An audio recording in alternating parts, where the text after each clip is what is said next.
Hello, guys and girls from Spanish Libertarian. How are you doing? It's Ignacio here, and here we are again with another interview. And as you can see or hear, I'm not talking. I'm not talking in Spanish today. I'm talking in English because I have the pleasure and the honor of having the professor of economics at the George Mason University, Bryan Caplan, here with me. Bryan, how are you doing, man? I'm doing great. Okay, if you don't know Bryan, I encourage you to check his books and conferences. And also, I know you have recently been in Spain, and you gave a lot of conference and the media interviewed you. And yeah, it has been very, very exciting. And we will be talking more or less 30 minutes, and hopefully we can have time to know you a little bit more and know your opinions and thoughts and expertise. The first question that I always do, Bryan, is that let's see if you can introduce yourself. Who is Bryan Caplan, at least on the professional side, and later on we will be talking about other topics. So when you want. Yeah, so I'm Bryan Caplan. I'm a professor of economics at George Mason University, and I blog for Econlog. I'm the author of 4 books. So I wrote The Myth of the Rational Voter, Selfish Reasons to Have More Kids, The Case Against Education, and next month my 4th book, Open Borders, is coming out.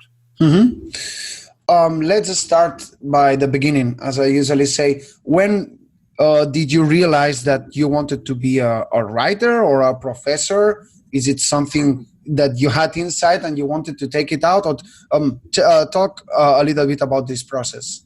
Yeah, so I'm pretty sure that by the time that I was in junior high, so that would be around like 13 years old in this country, I wanted to be an English professor, actually. So I wanted to write novels or plays or something like that. And so that was what I was thinking of first. So, and then I knew you really needed to be a professor to earn a living doing that. So, I mean, I was thinking of that from a pretty early age. And then it was when I was 17 that I discovered economics and philosophy. And so I very quickly switched over to those as areas where I was a lot more interested. And then I learned more about what you have to do to be a professor of those subjects. And by the time I was late in grad school, I decided I'd rather do economics and philosophy. So here I am. Is there any specific label or field of knowledge that you feel more identified with, or you're creating your own field, let's say, with your books and knowledge? Yeah, so normally to say I'm an economist. If someone says, like, what school of economics, then normally I'd say like behavioral economics. So, I mean, I think of myself as, basically, that's just another word for psychology and economics. And, so, I mean, I think if you look at my work, you'll see that there's a very large role for psychology. I'm not one of these economists who looks down on psychology at all. I read it very avidly. I'm not someone getting really excited about the replication crisis. And I'm not someone saying, see, this shows we never had to read any of it. Still, so, there's still plenty of stuff that's very solid. So I don't know why we should be so eager to throw out a whole field of knowledge just because there's some problems. It's not like economics doesn't have problems too. You mentioned behavioral economics. Can you explain more or less what it is for our followers? Because maybe someone doesn't know what it is. Yeah, so I mean, a much better name for it would just be psychology and economics. So, or psychological economics. So it's economics where we are very interested in empirical work on human psychology, understanding how people think, what people feel, in order to understand what people are likely to do. Right. So, in a way, you might say, like, there are economists that don't do this, and I'm afraid the answer is yes. There are actually a lot of economists who write about human beings but don't seem to care what human beings think and feel, and to me, that's just crazy. And in the realm of economics and your colleagues, what's the image that they have about this specific field? Because I've seen many economists, so to speak, that they want to be like these social engineers, and if you change this, you change that. But, to me, that's a little bit totalitarian, so to speak. I don't know if you could summarize the kind of arguments that you usually get involved with. So with behavioral economics or one more? Yeah. So, I mean, honestly, I would say that most economists just use behavioral economics as another reason for social engineering. Actually, it's not. I mean, I don't think that they are more inclined to it. I mean, mean, you see, like, most economists are very inclined to social engineering. My colleague Dan Klein has a paper called "Is There a Free Market Economist in the House?" where he just looks at surveys of economists and finds that it's only a small minority of economists are like serious free market economists. I mean, most economists will have some unpopular pro-market views, like defending and marketing human kidneys. But still, like, most economists are social engineers at heart, just like most people are social engineers at heart. Where behavioral economics comes in is that it provides different stories about social engineering. So behavioral economists are more paternalistic, whereas other economists are more focused on incentives. But either way, you can always come up with an excuse for why government ought to be putting a gun to people's heads. You mentioned government. I would like at least briefly to talk about your political side. I know you're open. You said openly that you are a libertarian, but as you know, saying libertarian, it's today a broad word. I don't know if there's any specific label that you will feel more comfortable, right, or you would identify yourself. Yeah, I think it's a fine label. It's not one where I'm often embarrassed by someone calling themselves a libertarian doing something that makes me look bad. So, Me neither. in terms of, like, the kind of libertarian I am, so, the book that's been the biggest influence on me by far is Michael Huemer's The Problem of Political Authority. Yeah. And what Mike does in this book is, basically, like, there are two common libertarian views. There's, like, your absolute, absolutist non-aggression principle, or non-aggression axiom people like Rothbard, and then you have your consequentialists just saying this has good consequences. And what Mike says and what I think is both these views are really wrong. And it's crazy to be an absolutist, crazy to say that it's better for the world to be destroyed by an asteroid rather than steal a dime. But on the other hand, it's also crazy to say that it's perfectly okay to put a gun to someone's head as long as the net consequences for social utility are just to increase it by 0.00001%. So instead, what the view that I hold is that there's, rather than a non-aggression principle, or there's a non-aggression presumption. So what I say is, a basic moral rule to start with is, don't attack other people, don't steal from them, and then if there happens to be some overwhelming evidence that there will be very good consequences of violating this presumption, right? Or if there would be terrible consequences of not doing it, then I say it's okay. So it's okay to steal a dime to save the world, but it's not okay to steal $5 because I would enjoy $5 more than you would.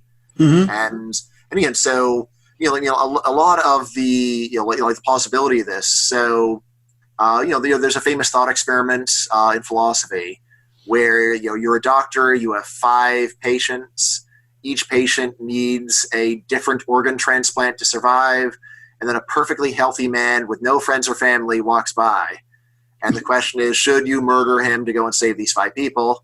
Almost everyone thinks no, it is not all right to murder him to save these 5 people. And then the question is, well, like, how many people would you have to save in order to justify murdering this one innocent person? And I'll say, well, minimum more than 5. I don't know how many, but more than 5. So my view, that what this means is that in practice, libertarian principles are very strong because it's just unusual that you can know with great confidence that there will be very large benefits of violating the non-aggression principle. But at the same time, it's not so dogmatic as to say it's impossible or that there's no examples that would be reasonable. So anyway, so that's what you get in Mike's book. And again, I think it's a nice intermediate position between the consequentialist and the absolutist deontological view. And it's also one that really fits with the way people actually think about the world normally, because is it always wrong to steal no matter what? And I say, well, what if you're going to die unless you steal an apple right now? And it's like, well, that seems like that would be justified. But on the other hand, suppose you would just enjoy the apple more than the owner. Is that okay to steal? No. That's not okay. So, how extreme would the situation have to be before it would be all right to steal the apple? Well, pretty extreme, but, not impossible, right? I'll say that, when you think about government policy this way, then there really is very little government could justifiably do. And, I have some blog posts where I use this to argue for a strong anti-war view, just saying, look, if it really were true that you could know with great confidence that a small war would save millions of lives, then I say it would be morally justified. However, in the real world, how often do we actually have this kind of knowledge? And do we actually have, is it reasonable for a person to think that there will be enormous benefits? And this is where I bring in empirical work on just how bad people's forecasts of the consequences of wars are, which by itself, like if you were just a consequentialist, then you might say, well, we don't know, maybe good, maybe bad, but who's to say? Whereas if there's just a presumption against going and murdering innocent people, and you need to overcome that with strong evidence, then this means that you'll wind up saying almost every war is not morally justified, which, again, I think is the right view. Well, Bryan, food for thought, as you said. The last question on libertarianism, I usually like to talk about the cultural battle in here, and I would like to know your opinion.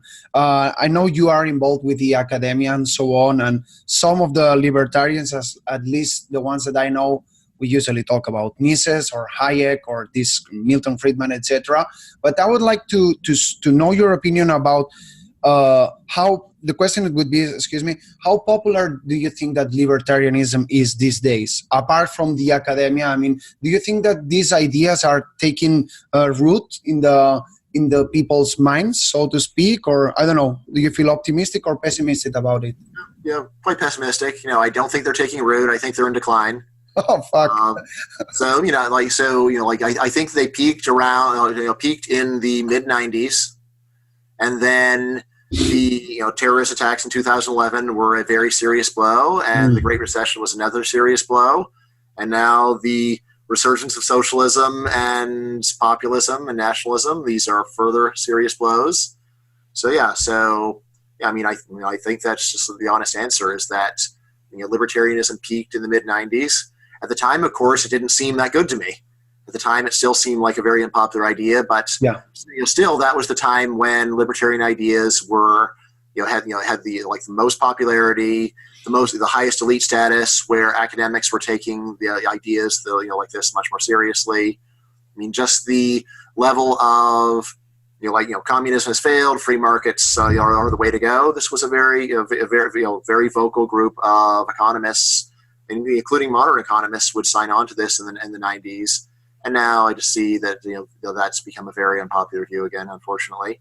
So I wish it was otherwise, but this is what I see.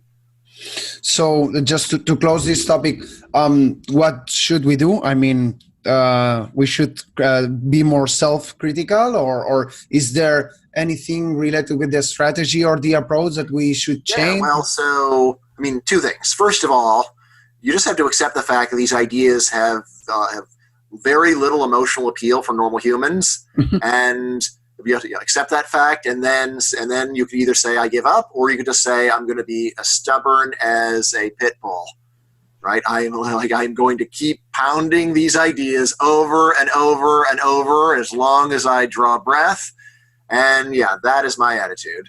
Right? Is I know they're unpopular. I know people don't want to hear it, but I think it's right, and so I'm just going to keep stubbornly repeating myself and trying to say it more effectively, but still, the fact that it's unpopular doesn't in no way shows that it's wrong. There are many very silly views that have done great for thousands of years, and plenty of great ideas that have struggled to ever get off the ground.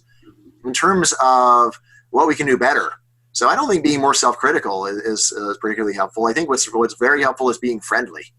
Yeah. Right. So, and this is where I say that libertarians are often quite weak. I know a lot of libertarians have a very bad attitude. They're hostile towards other people. They talk down to other people. They're insulting. Yeah. Right. They go and they say things just to bother people. They're trolls. Right. And all of this should just stop. Yeah. Pissed off all the time. If you really want to promote the ideas, you got to do it with a smile, not just on your face, a smile on your heart. Talk to people like they're your best friends. Even when they mistreat you and are not nice to you, you've just got to turn the other cheek, right? So this is a case where I say just the approach of Jesus. Blessed be those who persecute you, turn the other cheek. all like just talk to everyone like they're your best friend. Don't harbor grudges. I think this will just make you feel better about life. But in any case, this is the main marketing problem that libertarians have. It's not that being too it's not acting like we've got answers. It's acting like other people are scum. That's the problem. Again, I'm not saying that we'll be vastly more popular quickly from this, but I think this is a crucial step towards getting a better hearing. Well, Bryan, I couldn't agree more. I think 100%. I agree with your approach. You mentioned emotional appeal, and you shown me your T-shirt about these open borders. I don't know if you can show it to the camera. Yeah, sure. So yes, this is my new book, and actually, hold on, wait there. Okay, take your time.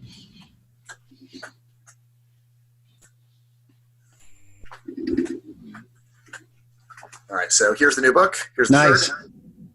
Yeah, so it's I actually have a real copy now, but it'll be in the U.S. People will have it on October 29th.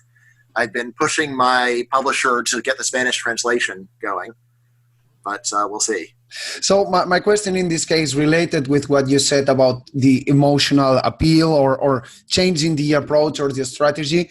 You say, and you say it in this book, you're openly pro open borders, and that's part of the realm of the liberals and progressives. So I think that's a good strategy from you. Could you summarize more or less the idea behind this book? Right. So open borders is the view that people should be free to live and work in whatever country they want. That government shouldn't have to be able to restrict you just because they don't give you a piece of paper. Right? Or, you shouldn't need a piece of paper from the government to do this. And the book tries to explain why not only is this, is there a strong moral presumption in favor of this, but furthermore, the consequences would be overall fantastic. And so this is not a tough call, right? So this is one where libertarian principles will imply a massive deregulation of labor markets, which we can very reasonably expect to have a large increase upon the wealth of mankind with all of the usual benefits of that. Right, so basically, sort of in the background. This is an issue that where a lot of libertarians are inclined to say, no, that's going too far. And I'll say, no, this is one where we should go as far as we can because it's totally solid. This is not one where the trade-offs are difficult. It's not actually a hard question. It's unpopular, but still, right. So I often think about a libertarian who says, well. Maybe we should make an exception for lighthouses or something like that. Or this is one where whether or not the White Houses are owned by the government or not, this is a very small issue, right? But whether or not billions of people are stuck in the third world, or whether they're free to go and move to a richer country and get a job, so this is an enormous effect, right? This is an enormous act of government oppression and brutality, and it's one where I think libertarians really need to focus on, and not just casually endorse the status quo as so many have. I don't know, related with that, and we are more or less at the end of this interview, I would like to talk about a new, ideologues or a new idea. This is like conservative libertarians, and they are openly pro, they are not open borders. I don't know if you have some criticism towards this, let's say, it's called paleo-conservatives in I don't know if you... Or do you mean paleo-libertarians? Or paleo yeah, I'm like morally conservative, but of course they are not open borders. I don't know what's the typical discussion. I would like to talk briefly about this. All right. Yeah, so ultimately I would say that, there's a bunch of different ideas going on here. There's one saying, I favor, a massive deregulation of immigration, but not quite open borders. And, people like that, it's all right, fine, let's go and have a discussion about what remaining restrictions you think should be there. On the other hand, the people you're talking about are much more likely not to say you're going a little too far, Bryan, but rather to actually say to defend the status quo or go further and say we need to go and have more regulation of immigration, right? And again, this view to me is it really is a great betrayal of libertarian principles. It's not one where you're saying, let's go steal an apple to save the world. This is more one where you're saying, let's go and deprive billions of people of their basic rights because, I don't know, because I'm worried if some of them might go on welfare, or because some immigrants might mug someone. They're really quite trivial complaints mostly. But I'd say then this is all very distinct from just someone having traditional moral attitudes, which I think is very consistent with libertarianism and not really an issue. So again, if someone had traditional moral attitudes, but they were very pro-immigration and a libertarian, then I say, all right, fine. That's I've asked people, asked my friends how conservative, psychologically do you think that I am? A lot of my friends say that I'm highly, psychologically conservative.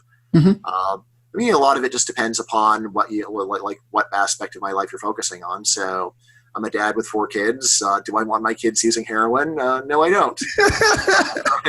I'll be honest. Do they have a right to use heroin when they're adults? Yes, they do. But I would be highly displeased if they did. And would I go and use force against them to do it? No, I would not. Whether I could stop my wife from going and trying to lock them up, I don't know. But anyway, so this is also one where it's strange because I can totally understand someone saying, I'm just a little bit worried about this open borders. Let's go and just deregulate 90% of the way and then see whether the last 10% is important. But I've never met any libertarian who actually says that. It's all it's either open borders or massive deregulation, or basically the status quo plus a little bit more or less, right? So there's this enormous area where there's hardly any libertarians saying we need to deregulate between 20 and 80%, right? And again, to me, that what this really shows is that the exceptions that people are making are usually not so much based upon a calm consideration of the consequences and just saying, look, this will just be devastating. It's much more about what side you want to be on, and also really just whose rights you actually even care about. So the number of libertarians that are so-called who have basically told me, or really told me, well, I don't care whether millions of Syrians die, that's their problem. It's so what kind of a libertarian says it doesn't matter whether millions of people die because government won't give them a piece of paper? Wow. So that to me seems pretty crazy. Yeah, we live in a strange world sometimes. More or less, we're close to finish. You mentioned children, and I have to make a personal question. As I told you before, I've been recently a father since 1 week ago, and you've written this book, Selfish Reasons to Have More Kids. I don't know, any advice, Bryan? Yeah. So, the main advice of the book is to say that you can and should adopt a relaxed attitude, because especially the long run benefits of parenting that people think that are so essential are really just mostly an illusion. Right. So again, sort of the idea that you can have a large long run effect on your kids just by the way that you raise them is just not accurate. There's a lot of research on adoptees and twins showing that there's a wide range of families that will give you very similar adult outcomes, which some people find depressing, but I say it's really very liberating, because it means that you don't have to be so stressed out about the way that you're raising your kids. That there's just a wide range of possibilities, so you may as well do the ones that are enjoyable for yourself and for your kids. Right. So, especially in the U.S., we have this expression, helicopter parenting. I don't know. Do you have that in Spain? No, I don't know what it means. It's like the parents is flying around the child all the time, trying to make sure. Oh, okay. I get it. Right. And, so, like in the U.S., it's very common just to put an enormous amount of time into children's activities and things the parents really don't enjoy, but they feel like they have to do it for their kid's future. And I just say, this is really not correct. So if your kid likes soccer and you like going to the games, then great. But if it's something where you're forcing your kid to play and the kid doesn't like it and you don't like it, then really you should just relax and stop worrying about that. So are you saying that the influence is more it's cultural or it's genetics? No, a lot of it's genetic. Although actually, again, of course, mean, like a lot of it is cultural too, where like if you were growing up in Babylon in 2000 BC, you would be pretty different. Yeah, right. For sure. But what it does say is that like within the first world, like within the kinds of families that you can imagine growing up in, then you would have turned out to be a very similar person either way.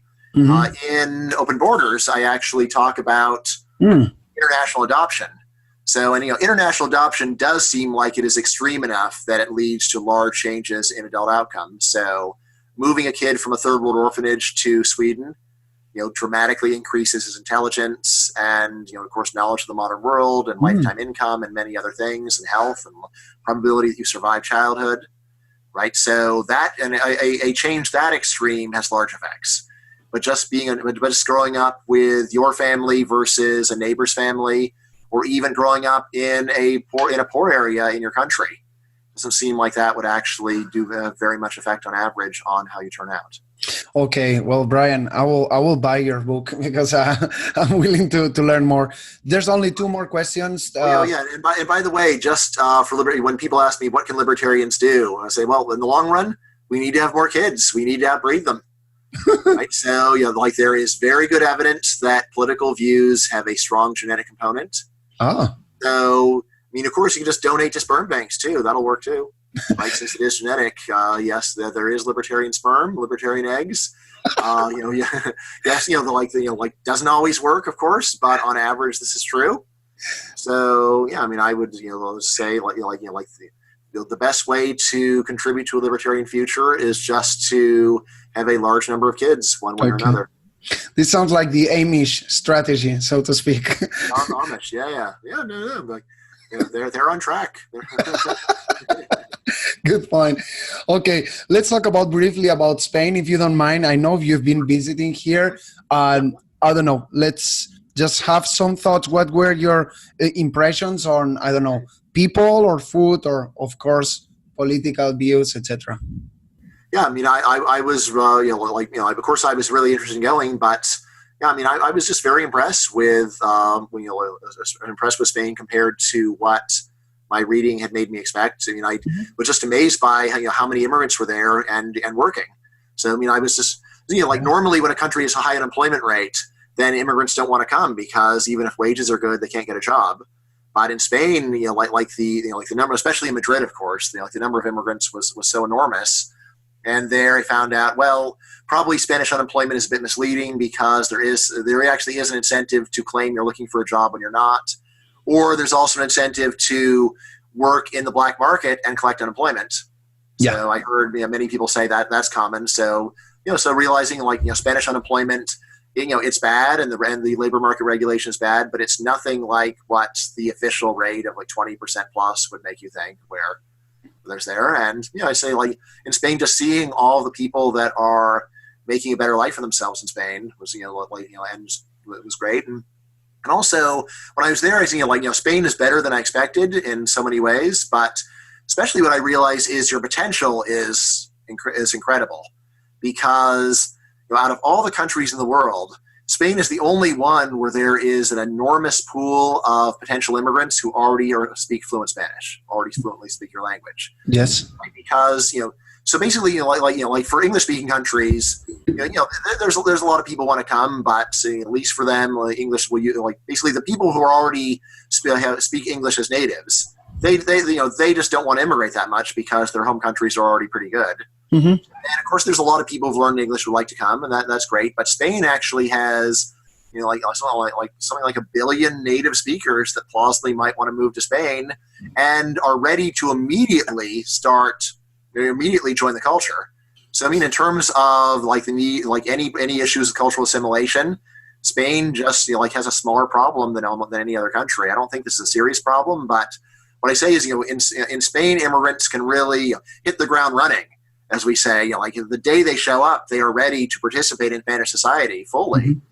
Whereas most other immigrants, there's just a longer period of adjustment. So Spain has just so much potential. And again, of course, when you take a train across Spain, you realize this country is almost empty, right? It's the United States is even more empty, but still, there is so much room to build hundreds of enormous new cities in Spain.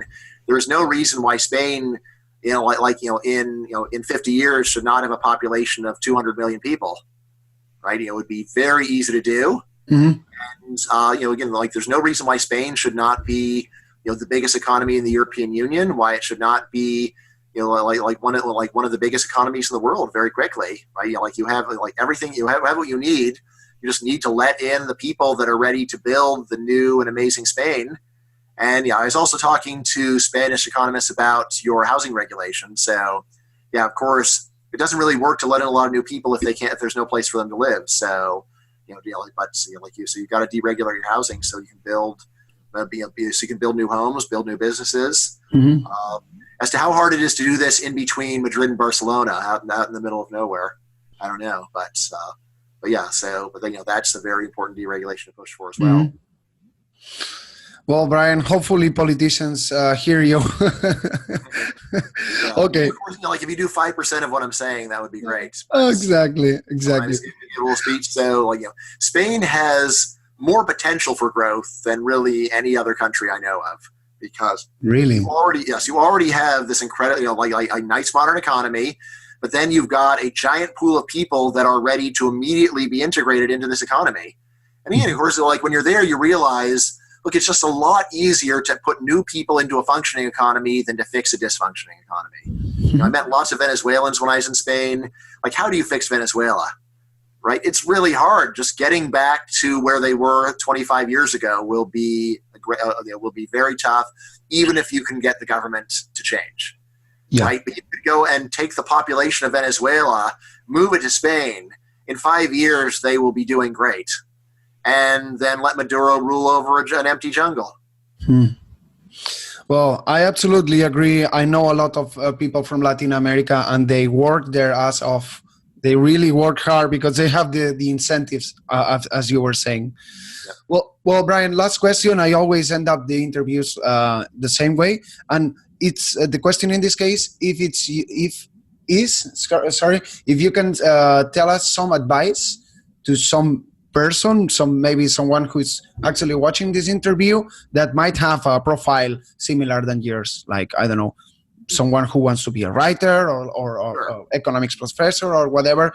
I'm sure you have been gathering a lot of information during your lifetime. Let's see if you can share something with us. Absolutely. So I'll start with the really easy one. Be friendly to people. Be friendly to everybody. People ignore you. People treat you badly. Do it anyway. Whenever you're about to write something, always ask yourself, is there a more constructive way of saying this? Don't make fun of people. Don't tease people. Don't troll people. Train yourself to stop doing this. I know it's tempting, especially for young people. It's fun. Yeah. But if you want your ideas to do well, you are hurting those ideas. All right. Now, in terms of other advice, so probably the best practical advice I have on top of being friendly is to make friends. These are different things. Right? There's being friendly, which is an attitude. There's making friends where you're actually building bonds with other human beings, right? But there are many time-tested strategies that work. Of course, the first one is just to talk to people. I'm amazed at just how shy people are and how reluctant they are just to go and introduce themselves to someone by email or in person. Virtually the worst that can happen is that they ignore you. Yeah. Right? What's so bad about that? So go out of your way to meet people, but then who should I meet? All I'll say is, meet people who can help you and are likely to help you. Right? Who are these people? Well, if you're a writer and there's any writers you like, introduce yourself to them. Right? There are better and worse ways of doing this. So I always advise people, don't go to a famous person or successful person and start trying to tell them how great you are and about your work. It happens to them all the time, and they'll just ignore you, probably. Instead, works a lot better if you approach them and say, I really love your work, but I have a few questions. There's very few people that are going to respond negatively to that, and I'd say most people will actually answer your questions. Right? And that is a way where you have had some fruitful interaction with another person, and now you're on their radar. They know you're alive. That's step one, right? And then don't start bothering them often immediately, But, then you can say, okay, well, that's really interesting. Well, a couple follow-up questions, and then you wait for a while. And then, like a month later, maybe you'll go and write them again and say, I read another book of yours. I have a few more questions. Right. And then, once you have built this relationship with them and they feel like your questions are good and thoughtful and you've really actually taken their work seriously, then maybe you can go and talk to them about what you're doing and get some useful advice from them. So, I'd recommend this, but, I also do this to a lot of people. So, when I write a book, normally before it's done, I email all living authors that I cited and ask them whether they would go and at least read the part of the book where I cited them. Good point. Check the accuracy, right? And, so, this is one where only about 15% will say yes, but still, I've met a lot of people this way, right? So this is a lot of my recommendation is just to, go out of way to meet people. And and do it in a suave, subtle way, so that so that they don't feel like you're going and taking advantage of them. And another thing is obviously you don't want to meet someone and immediately ask them for a favor. And, honestly, I've told people, look, if you want a favor from someone, in 4 years, become their friend today. Yeah. Right, and then in 4 years, they're not going to think that you just became their friend and hung out with them for all those years just to get something out of them, and you probably didn't. But that's a much more effective strategy. So start meeting people right away. Try to meet a lot of people, right? So really, any person on earth that you want to meet, why not go and just first find out about what they've done, and then show that you appreciate their work, and then ask them some questions and see what happens. Right, so this way, you can collect friends, and I always tell students, friendship runs the world. You don't know whether a person's going to be able to help you, but if you know lots of people, probably one of them will be able to help you. And of course, just in terms of your happiness, just having a lot of friends, really makes a big difference. I'd say, having lots of good friends is much more important for happiness than money. So absolutely. Yeah, so really, and then that's not just telling people what they want to hear. That's just honest truth.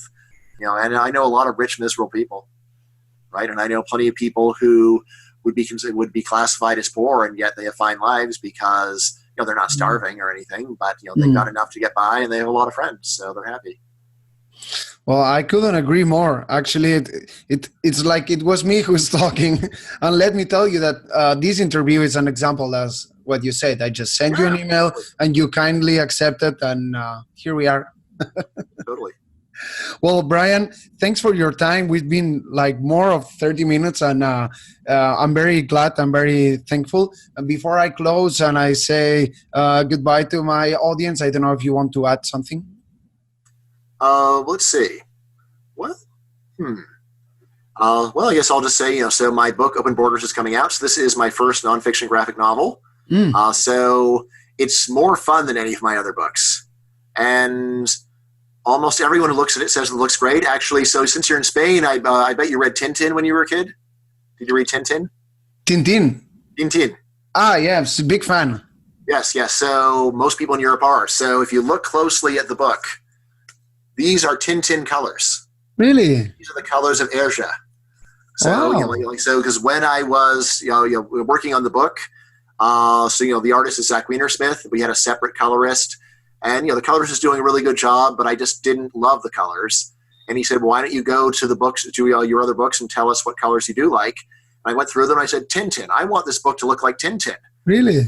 And so if you go through it, if you are a fan, you will notice that the whole book is a big homage to the colors of Tintin, in addition to teaching the science and ethics of immigration, right? So, and a lot of people say the book's funny too. So I think that in terms of entertainment value, I think this is my best book, and also in terms of who can read it, it is my most, it is the book that I've written with the broadest appeal, because I always try to write a book that will appeal to active researchers and in general, social scientists in general, and graduate students and good undergraduates, but all of my other books, I'd say you have to be at least a good undergraduate to like them. This book, I had my 5-year-old reading it over my shoulder. Oh, it still works. Like I still say that active researcher, specialist in immigration will learn from it, but it works all the way down to little kids because it's just a fun book with a lot of nice pictures. So, obviously a 5-year-old's not going to understand a lot of it, but out of all my books, this one just buy for every kid, right? And get them while they're young. So be friendly, but also talk to young people because they're the ones that are most open-minded about these things. Nice. Really consider that maybe the world that we have is just wrong. Well, so there's a second book I would like to order. So thanks again, Bryan. I will leave all these the links of your books in Amazon or other platforms here in the description. And thanks for your time again. I really appreciate, and thank you, my dear audience. You can comment or leave a like or whatever, and please check Bryan Caplan's work because it makes you think. And actually, when I have edited this interview, I will hear it again because I really enjoyed it. Bryan, thanks again, and you have a new friend in here talking about. Okay, all right, fantastic. Okay. So now, I've got an offer for you. You can say no, of course. Okay. My 16-year-old sons, they're homeschooled and they speak fluent Spanish. And okay. They're over in the other room. Do you want to do a bonus interview with them? Like right now? Right now. Okay. I'll go get them. Okay, improvisation. They were in Spain for all 5 weeks with me too. They took classes. So, you want me to talk in Spanish with them? Yeah. Do it in Spanish. Okay, perfecto. They had no trouble in Spain. No trouble talking to people. Okay, I will just drop a couple of questions. Most of what I know, they know. So, and you can also talk to them about homeschooling. That's a fun topic. Okay. Want to give it a try? Okay, this is surprising. Okay, nice. Yeah. So, give me a chance. Bueno, pues podemos ver que hay dos entrevistas en una. Curioso.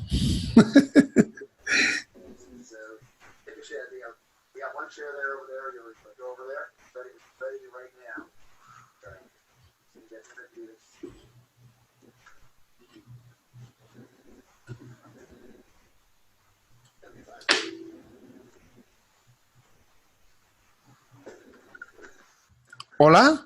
Hola, ¿qué tal? ¿Cómo estás? Bueno, veo que tu padre... Puedes ponerte a un lado. Así. Muy bien. Don't treat on anyone. Ok, bueno, me llamo Ignasi, encantado. Encantado de conoceros. ¿Cómo? Encantado igualmente. Bueno, pues como veis, yo estaba entrevistando a vuestro padre, pero ha tenido la idea de que aparezcáis vosotros también en las entrevistas.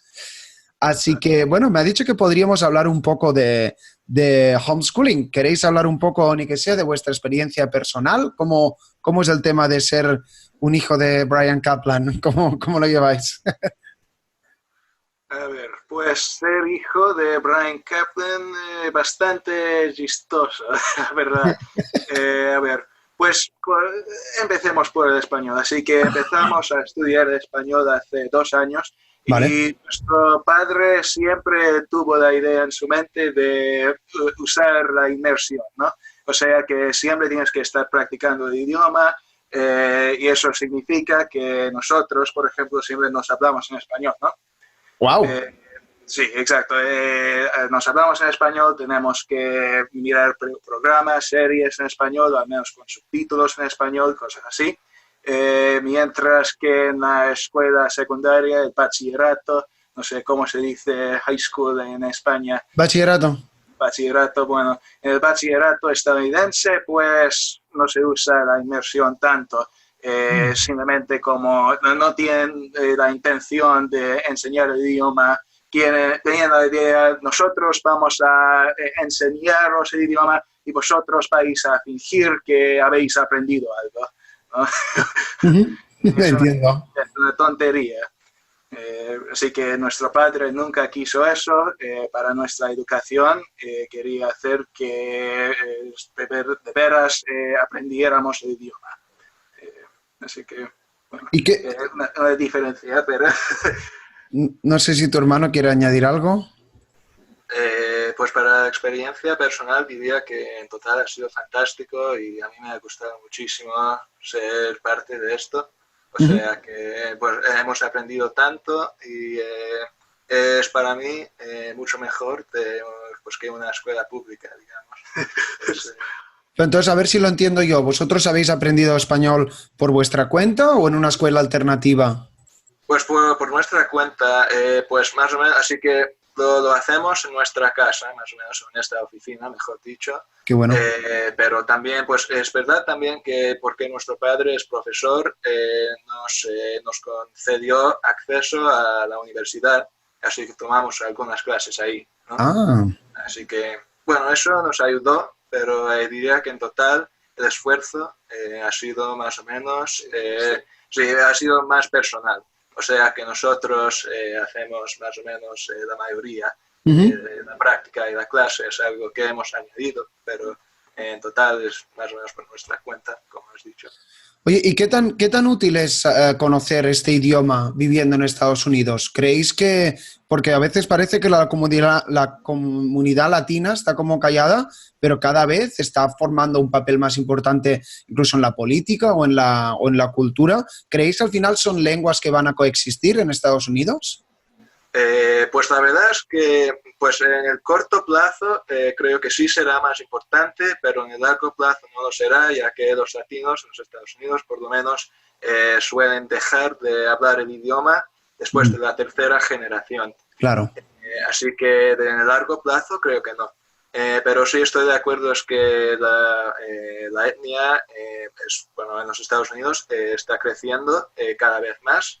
Y así que la cultura hispana será muy importante en el futuro, creo. Y bueno, El idioma tal sí, sí, el idioma no tanto, pero la cultura sí. Oye, pues mi última pregunta, como mínimo, para mí me queda un poco sorprendido. No sé qué series o qué veis en castellano, porque veo que vuestro español es muy español de España, casi parece un español madrileño. Me estoy muy sorprendido, la verdad. Juego de Tronos. Juego de Tronos con doblaje en castellano.